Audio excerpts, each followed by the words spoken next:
আল্লাহ তুমি সব কিচ্ছু জানো, হে আমার প্রভু তুমি আমাকে মাফ করে দাও।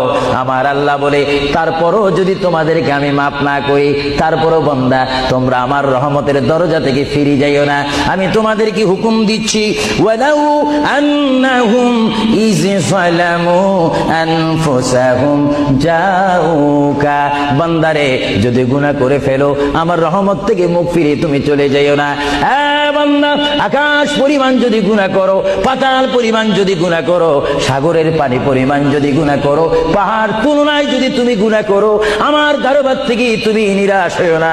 বান্দা, আমি তোমাকে একটি রাস্তা বাতাই দিচ্ছি, একটি পথ তোমাকে আমি দেখাই দিচ্ছি। সেই পথটি কোন পথ তোমরা জানো?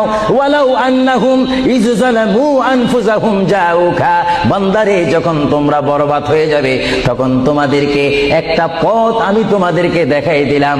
সেই পথটির নাম হচ্ছে আমার রাসূলের মদিনা। জোরে বলেন সুবহানাল্লাহ।